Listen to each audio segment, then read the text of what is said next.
حضرت عبداللہ بن مسعود رضی اللہ عنہ سے روایت ہے کہ رسول کریم صلی اللہ علیہ وسلم نے فرمایا، جس آدمی نے مالدار ہونے کے باوجود لوگوں سے سوال کیا وہ قیامت کے دن اس حال میں آئے گا کہ اس کے چہرے پر سوال کرنے کی وجہ سے زخم کے نشان ہوں گے۔ آپ سے پوچھا گیا، اے اللہ کے رسول، غنی یعنی مالدار کون ہے؟ آپ نے فرمایا، جس کے پاس 50 درہم یا اتنی قیمت کا سونا ہو۔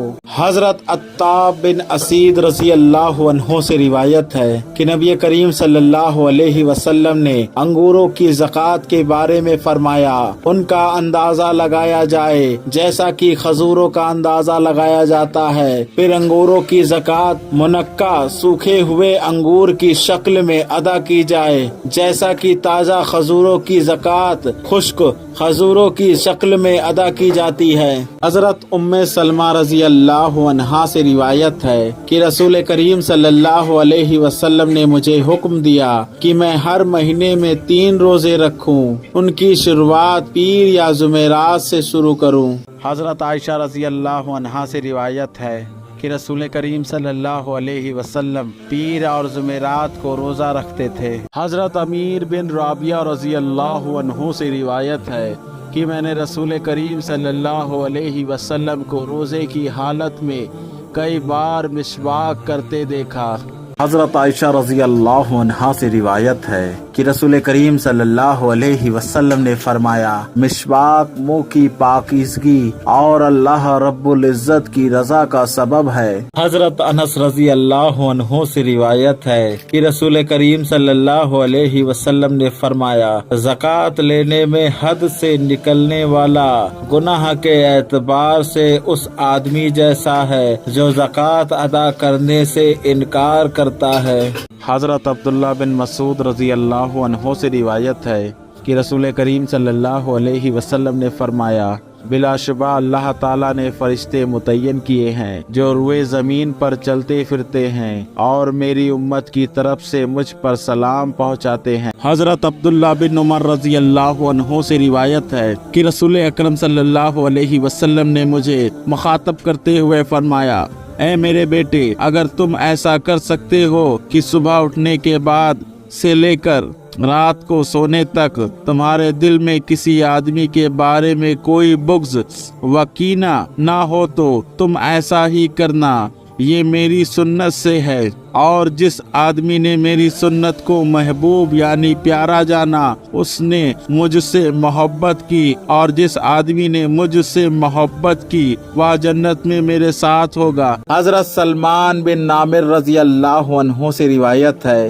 کہ رسول کریم صلی اللہ علیہ وسلم نے فرمایا، جب تم میں سے کوئی آدمی روزہ افطار کرے تو کھجور سے افطار کرے، اسی لیے کہ کھجور برکت والی چیز ہے، اگر کھجور نہ ملے تو پانی سے افطار کرے، اس لیے کہ پانی پاک ہے۔ حضرت عبداللہ بن عباس رضی اللہ عنہ سے روایت ہے کہ ایک بدوی یعنی دیہاتی رسول کریم صلی اللہ علیہ وسلم کی خدمت میں حاضر ہوا۔ اس نے کہا، میں نے رمضان کا چاند دیکھا ہے۔ آپ نے اس سے پوچھا کہ کیا تم اس بات کی گواہی دیتے ہو کہ صرف اللہ تعالی ہی معبود برحق ہے؟ اس نے اقرار میں جواب دیا۔ آپ نے اس سے پوچھا، کیا تم اس بات کی گواہی دیتے ہو کہ محمد اللہ تعالیٰ کے رسول ہے؟ اس نے ہاں میں جواب دیا۔ آپ نے فرمایا، اے بلال، لوگوں میں اعلان کر دو کہ وہ کل روزہ رکھے۔ حضرت حفصہ رضی اللہ عنہا سے روایت ہے کہ رسول کریم صلی اللہ علیہ وسلم نے فرمایا، جس آدمی نے صبح صادق سے پہلے روزے کی نیت نہ کی اس کا روزہ نہیں ہے۔ السلام علیکم ورحمۃ اللہ وبرکاتہ۔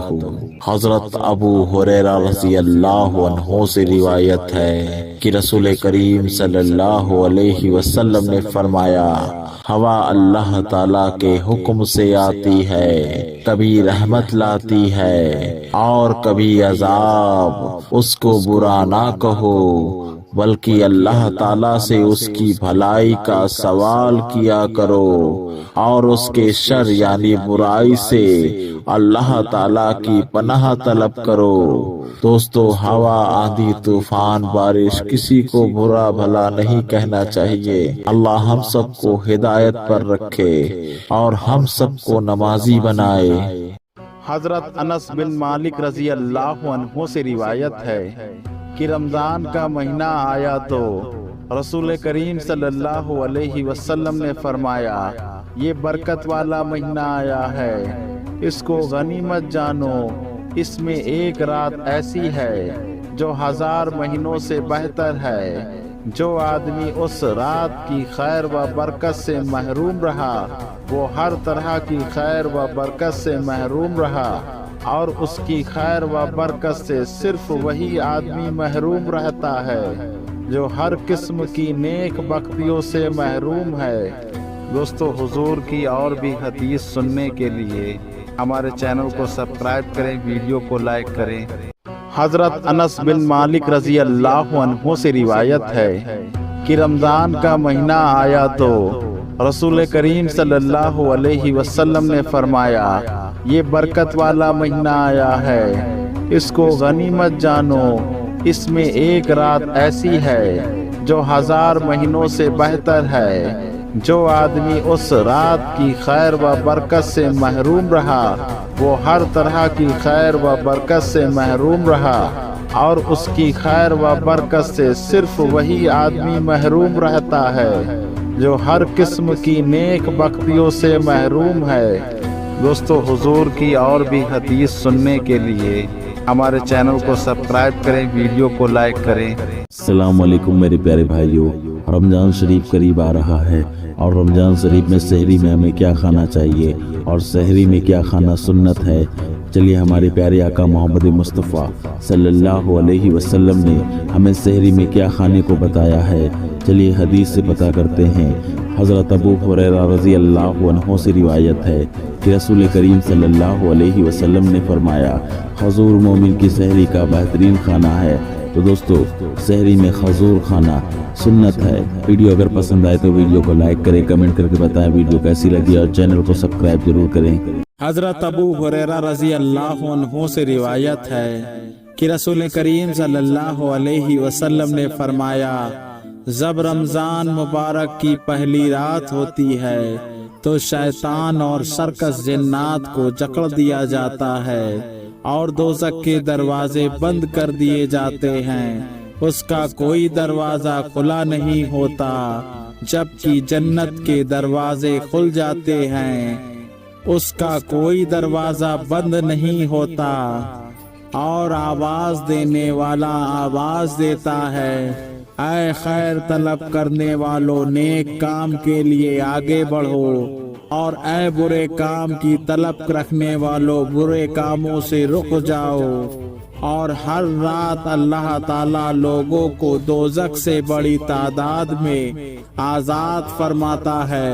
حضرت ابو ہریرہ رضی اللہ عنہ سے روایت ہے کہ رسول کریم صلی اللہ علیہ وسلم نے فرمایا، جب رمضان مبارک کی پہلی رات ہوتی ہے تو شیطان اور سرکس جنات کو جکڑ دیا جاتا ہے اور دوزخ کے دروازے بند کر دیے جاتے ہیں، اس کا کوئی دروازہ کھلا نہیں ہوتا، جبکہ جنت کے دروازے کھل جاتے ہیں، اس کا کوئی دروازہ بند نہیں ہوتا، اور آواز دینے والا آواز دیتا ہے، اے خیر طلب کرنے والوں، نیک کام کے لیے آگے بڑھو، اور اے برے کام کی طلب رکھنے والوں، برے کاموں سے رک جاؤ۔ اور ہر رات اللہ تعالیٰ لوگوں کو دوزخ سے بڑی تعداد میں آزاد فرماتا ہے۔ حضرت عبداللہ بن عمر رضی اللہ عنہ سے روایت ہے کہ رسول کریم صلی اللہ علیہ وسلم نے فرمایا، جو آدمی تم سے اللہ تعالیٰ کی پناہ طلب کرے تم اسے پناہ دے دو، اور جو آدمی اللہ تعالیٰ کا واسطہ دے کر سوال کرے اس کا سوال پورا کرو، اور جو آدمی تمہیں دعوت دے اس کی دعوت کو قبول کرو، اور جو آدمی تمہارے ساتھ احسان کرے تم اس کے احسان کا بدلہ دو، اگر تم بدلہ نہ دے سکو تو اس کے حق میں دعائے خیر کرو، یہاں تک کہ تم محسوس کرو کہ تم نے اس کو بدلہ دے دیا ہے۔ حضرت عبداللہ بن عباس رضی اللہ عنہ سے روایت ہے کہ رسول کریم صلی اللہ علیہ وسلم نے فرمایا، کیا میں تمہیں نہ بتاؤں کہ بہترین آدمی کون ہے؟ یہ وہ آدمی ہے جس نے اپنے گھوڑے کی لگام کو اللہ کی راہ میں تھامے رکھا ہے۔ کیا میں تمہیں اس آدمی کے بارے میں نہ بتاؤں جو درزے میں اس کے بعد ہے؟ یہ وہ آدمی ہے جو چند بکریاں لے کر لوگوں سے الگ تھلگ رہتا ہے اور ان بکریوں میں اللہ کا حق ادا کرتا ہے۔ کیا میں تمہیں نہ بتاؤں کہ بہت برا آدمی کون ہے؟ سب سے برا آدمی وہ آدمی ہے جس سے اللہ تعالیٰ کے نام پر سوال کیا جاتا ہے لیکن وہ نہیں دیتا۔ حضرت ام سلمہ رضی اللہ عنہا سے روایت ہے کہ آپ سے ایک عورت نے پوچھا، میرا دامن کافی لمبا ہے اور میں ناپاک جگہ سے چل کر آتی ہوں، اس کے بارے میں کیا حکم ہے؟ رسول کریم صلی اللہ علیہ وسلم نے فرمایا، اس کے بعد والی جگہ اس دامن کو پاک بنا دیتی ہے۔ وجاہت ناپاک جگہ پر دامن گھسٹنے سے دامن ناپاک ہو جاتا ہے، لیکن جب وہی دامن پاک جگہ سے گھسٹتا ہے تو پاک ہو جاتا ہے، کیونکہ پانی کی طرح مٹی بھی پاک کرنے کی صلاحیت رکھتی ہے۔